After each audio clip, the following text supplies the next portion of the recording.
Single dad was tricked into a Christmas blind date. What she said left him in tears. Before we continue, tell us where in the world you're watching from.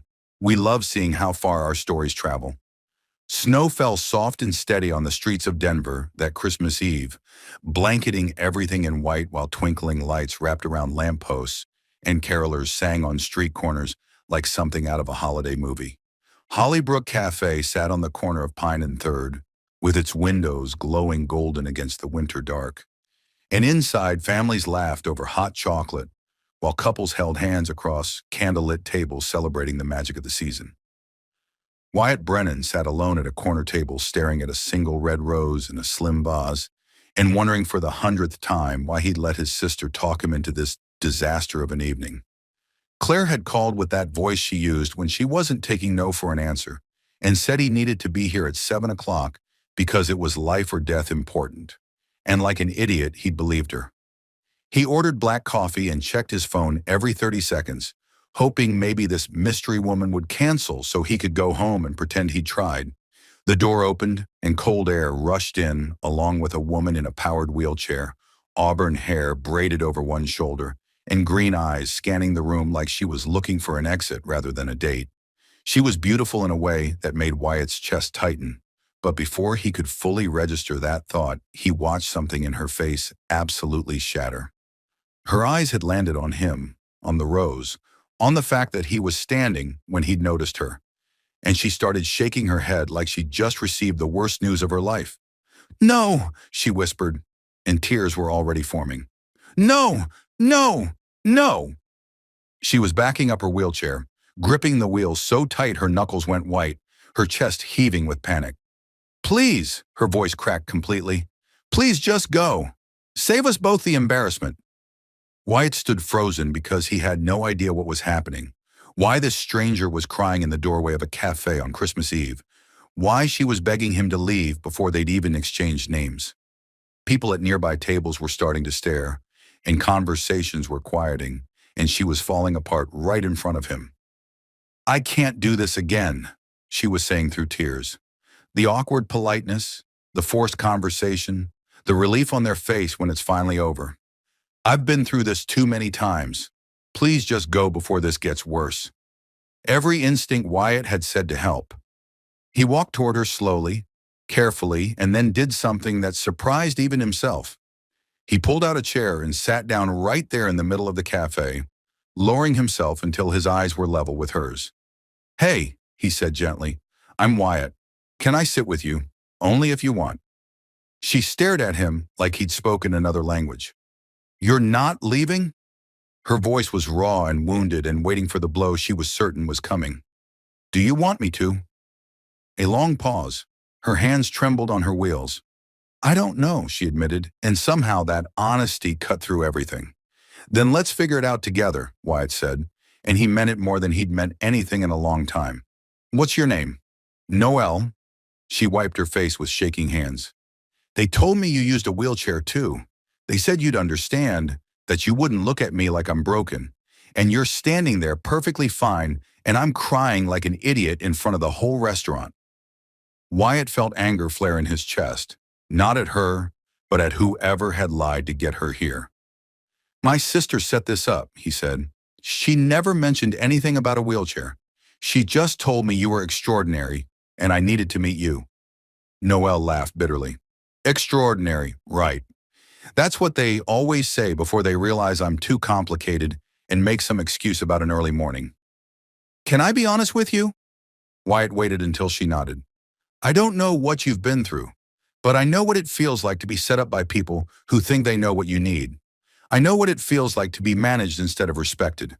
And I know what it feels like to be so tired of pity that you'd rather be alone forever than face one more sympathetic smile." Her eyes searched his face. "How would you know any of that?" "Because I've been canceling blind dates for 2 years. Because everyone I know thinks they can fix me if they just find the right person. Because I only came tonight to get my sister off my back." Something shifted in Noelle's expression, the smallest crack in the wall she'd built. "Why would you need fixing?" Wyatt took a breath. "My wife died 2 years ago, 2 days before Christmas, drunk driver ran a red light while she was picking up our daughter from school. I was supposed to do it, but I was stuck in a meeting I thought was more important. The words hung between them, heavy and real. Noelle's tears had stopped falling, but her eyes glistened with fresh ones, different ones, tears of recognition instead of humiliation. I was 15 minutes late to the hospital, Wyatt continued quietly. She was already gone, and I've spent every day since then wondering if those 15 minutes could have saved her. Noelle was silent for a long moment. Then she said just as quietly, 3 years ago, I was an interior designer with my own firm. I was engaged to a man I thought was my forever. Then a drunk driver ran a red light and hit my car. Wyatt felt his chest tighten at the parallel. I woke up in a hospital unable to feel my legs, Noelle continued. My fiancé Jordan stayed for 4 months, visited every day, said all the right things. Then one morning he sat on my hospital bed and told me he loved me, but couldn't handle this. He said he'd signed up for a different life, a different woman. Her voice cracked. He left me in a rehabilitation center, barely able to dress myself, and walked out like I was a problem he'd finally solved. Wyatt didn't try to fill the silence with empty comfort. He just sat there, present, listening, giving her space to say what she needed to say. I rebuilt everything, Noelle said. My career, my independence, my whole life. But dating is a nightmare. Every blind date ends the same way. They see the wheelchair, they make an excuse, they leave. I can't survive being someone's charity case again. You're not a charity case, Wyatt said firmly. You're someone who survived something terrible and rebuilt your entire life. That's not broken, that's incredibly strong. She looked at him like no one had ever said that before. You really believe that? I believe that we both got ambushed by people who love us but lied to us. I believe we both understand what it's like to have everything change in one moment. And I believe that since we're both here, we might as well get coffee out of it. The smallest smile tugged at Noelle's lips. You're not going to run? I'm not going to run. I'm not going to pretend to be interested for an hour and disappear. I'm just going to sit here with you and see what happens. No expectations, no pressure, no pity. Noelle studied him for a long moment, searching for the lie. She didn't find one. Okay, she finally whispered. Okay.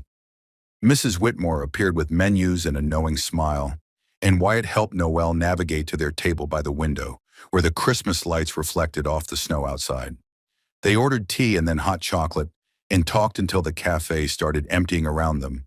And somewhere between the cookies and the conversation, two people who had every reason to run found every reason to stay. They talked until Mrs. Whitmore had to physically shoo them toward the door because she had grandchildren waiting at home and a turkey that wasn't going to cook itself. And even then, Wyatt found himself lingering on the snowy sidewalk outside the cafe, not wanting the night to end. Noelle sat in her wheelchair wrapped in her winter coat with snowflakes catching in her auburn hair, and she looked up at him with eyes that had stopped expecting disappointment for the first time all evening. This wasn't what I expected tonight, she said softly, her breath forming little clouds in the cold air. I expected to cry and go home and eat ice cream alone while watching terrible Christmas movies. Wyatt smiled. I expected to sit through an awkward hour and then text my sister that I tried and it didn't work out. He paused. I'm really glad I was wrong. Noelle laughed, and the sound was genuine in a way that made his chest feel lighter than it had in years. Me too. She hesitated like she was about to say something else, but wasn't sure if she should, and Wyatt waited because he was learning that she needed space to find her words. Thank you for staying. Most people would have run after that scene I made. Most people don't know what it's like to be ambushed by well-meaning family members who think they know best. Wyatt pulled out his phone. Can I get your number? I'd really like to do this again. Without the crying in the doorway part, preferably. She laughed again and gave him her number, and when he texted her a simple, "This is Wyatt, the guy who didn't run," she smiled at her phone like he'd sent her flowers instead of 7 words. He watched her navigate to her adapted van and load herself in with practiced ease, and something about the competence and independence of it made him respect her even more. The days after Christmas were filled with texts that started casual and quickly became the thing Wyatt looked forward to most in his day. He sent her pictures of his daughter Ellie's messy Christmas morning, unwrapping presents with wrapping paper flying everywhere. And Noelle sent back pictures of her apartment decorated for New Year's, with accessible touches he wouldn't have noticed before. They talked on the phone late at night after Ellie was asleep. Conversations that stretched for hours about nothing and everything, about grief and healing, and the strange loneliness of being surrounded by people who didn't really see you. Their first real date was at an accessible art museum where Noelle gave him a tour of her favorite paintings and explained composition and color theory with such passion that Wyatt found himself seeing art in completely new ways. Their second date was dinner at a restaurant she'd vetted beforehand, one with wide aisles and accessible bathrooms and staff who didn't treat her wheelchair like a fascinating curiosity. Their third date was a cooking class at Wyatt's apartment where they made an absolute disaster of everything and laughed until their stomachs hurt. "This is the most fun I've had in years," Noelle admitted, flour dusted across her cheek from their failed attempt at homemade pasta. "Even though our dinner looks like abstract art." "Especially because our dinner looks like abstract art," Wyatt corrected. And when he leaned over to wipe the flour from her cheek, their faces ended up much closer than he'd planned, and neither of them pulled away for a long moment. 3 months into whatever this was becoming, Wyatt knew it was time for Noelle to meet Ellie. His daughter was his entire world, and if this relationship was going to go anywhere real, Ellie needed to be part of it. But he was terrified in a way he hadn't been about anything since Lily died, because if Ellie didn't connect with Noelle, then he'd have to end something that was starting to feel like hope.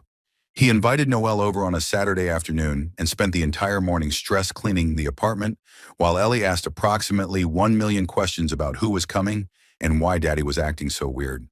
When the doorbell rang, Ellie ran to answer it before Wyatt could stop her, and he watched his 7-year-old daughter stare openly at Noelle's wheelchair with the kind of unfiltered curiosity only children possess. "How come you have special wheels?" Ellie asked immediately, because subtlety was not in her vocabulary. Noelle smiled and Wyatt could see she wasn't offended, just amused. "My legs got hurt in an accident, so now I use these wheels to get around instead of walking." Ellie thought about this very seriously. "Does it hurt?" "Sometimes, but I've gotten pretty good at dealing with it." "Can you do tricks?" Ellie's eyes were huge with hope. Noelle grinned in a way that made Wyatt's heart flip. "Want to see?" She did a perfect spin right there in the doorway, and Ellie screamed with delight like she'd just witnessed actual magic, and from that moment on, Wyatt's daughter was completely smitten.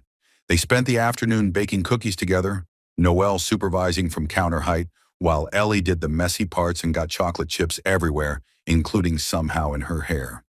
Noelle listened to Ellie's chatter about school and her friends, and her hamster named Mr. Whiskers. Like every word was the most important thing she'd ever heard. And Wyatt stood in the doorway watching two of his favorite people bond and felt something crack open in his chest. Later, after Noelle had gone home and Ellie was supposed to be getting ready for bed, his daughter tugged on his sleeve with a very serious expression. "Daddy," she whispered like she was sharing classified information. "Miss Noelle is the coolest person ever. Can we keep her?" Wyatt laughed, but his eyes were suspiciously wet. "We'll see, sweetheart. We'll see." Everything was going too well, and Noelle knew it because good things in her life had a habit of falling apart right when she started believing in them. She started noticing things she trained herself to ignore: strangers staring when she and Wyatt were out together, restaurants that weren't fully accessible despite claiming to be, moments when Wyatt had to help her with something she used to do alone, the voice in her head that sounded like Jordan started whispering again, telling her she was too much work, too complicated, too broken. One evening they were at a restaurant, and a woman at the next table whispered loudly to her companion, "What's he doing with her?" And Noelle pretended she hadn't heard, even though the words burned like acid. Wyatt definitely heard because his jaw tightened, and he looked ready to say something.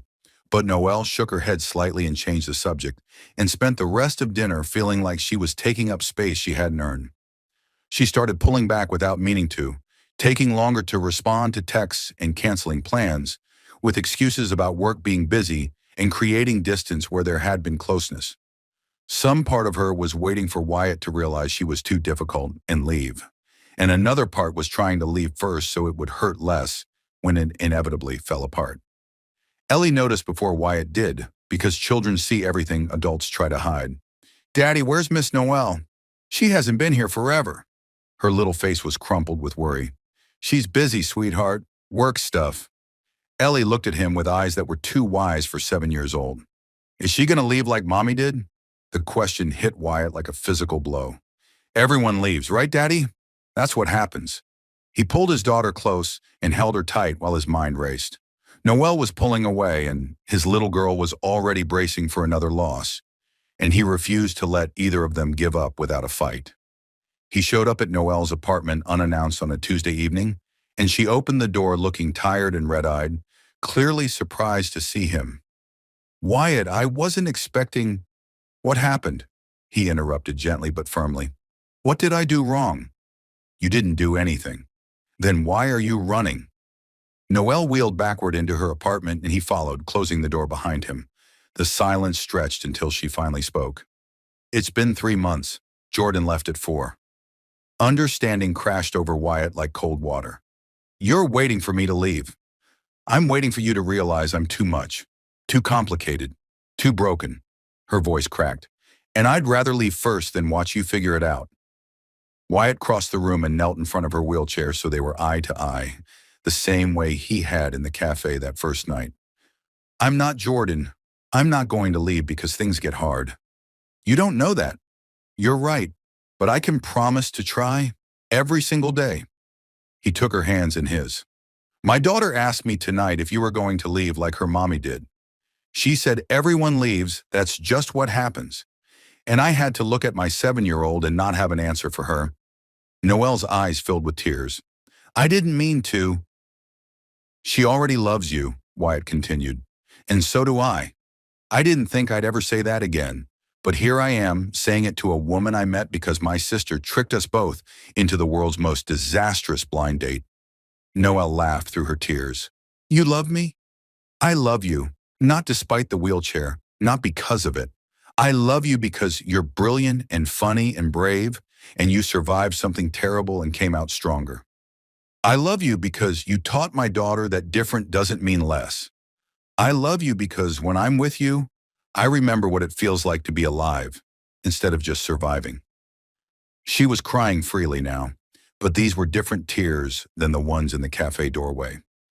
These were the tears of someone who'd stopped believing in good things and was suddenly faced with something wonderful. "I'm scared," she whispered. "So am I," Wyatt admitted, "but I'm more scared of losing you than I am of trying." He kissed her then, soft and slow and certain, and she kissed him back with everything she'd been holding inside since Christmas Eve. When they finally pulled apart, they were both crying and both laughing, and the walls that had been between them were finally starting to crumble. "Stay," she whispered. "Please." "Always," he promised, and he meant it. The months that followed were the happiest Wyatt could remember since before Lily died, filled with family dinners and movie nights, and his daughter falling asleep on Noelle's lap like she'd been doing it her whole life. They settled into a rhythm that felt natural and easy. Noelle helping Ellie with homework and teaching her about design and color. Wyatt learning to navigate the world differently because he wanted to understand every part of the woman he loved. Ellie started calling her Miss Noel, and then just Noelle. And then one afternoon she accidentally said "Mom" and immediately clapped her hand over her mouth like she'd committed a crime. Noelle's eyes filled with tears, and she pulled Ellie close and whispered that it was okay, that she would be honored to be whatever Ellie needed her to be, and Wyatt had to leave the room because he couldn't let them see him completely fall apart.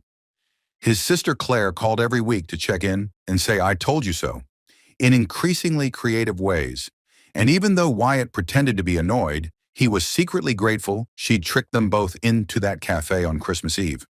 Sometimes the people who loved you knew what you needed before you did, even if their methods were questionable at best. Summer turned to fall, and fall crept toward winter, and Wyatt realized with a jolt that the anniversary was approaching. 2 years and 10 months since Lily died.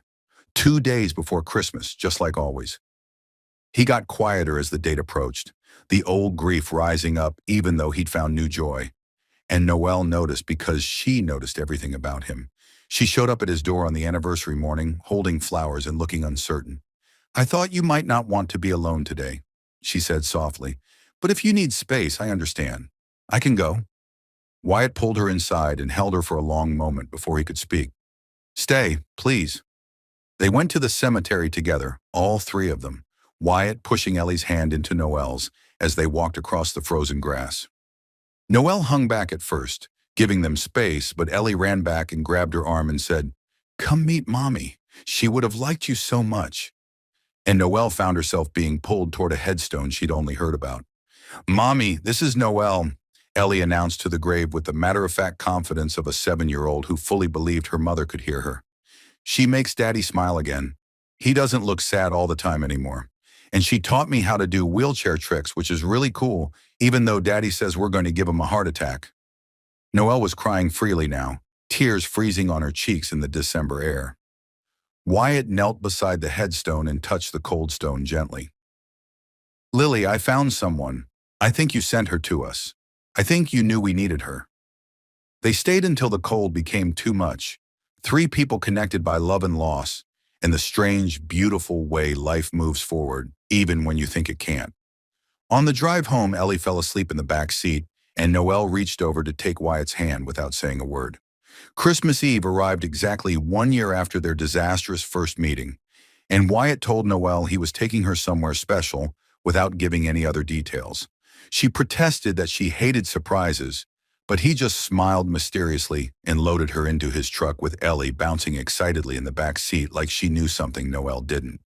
They pulled up to Hollybrook Cafe, and Noelle's breath caught because the windows were glowing with the same golden light, the same Christmas decorations, the same magic that had been there the night her life changed forever.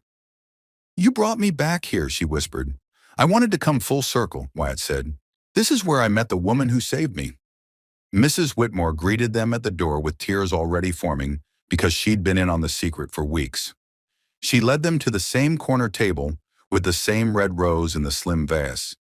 And Noelle looked around at this place where she'd once broken down crying and begged a stranger to leave before he could reject her.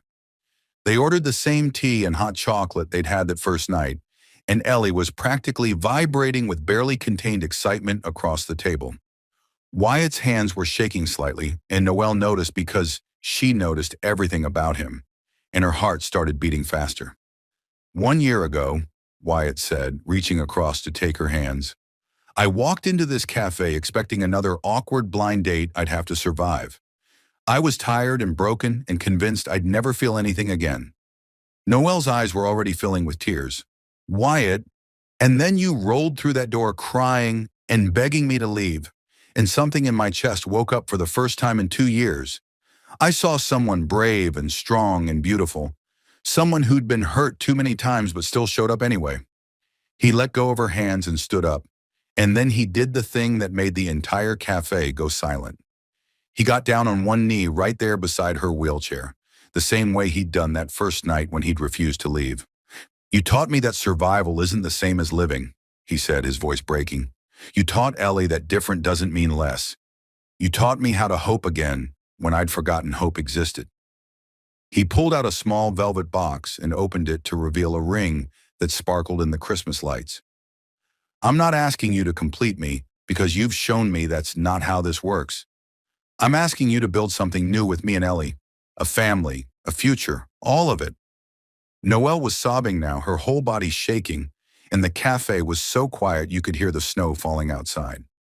"Noelle Carter," Wyatt said with tears streaming down his own face. "Will you marry me?" "Yes," she managed through her tears. "Yes, 1,000 times, yes." The cafe erupted in applause as Wyatt slid the ring onto her finger and pulled her into a kiss.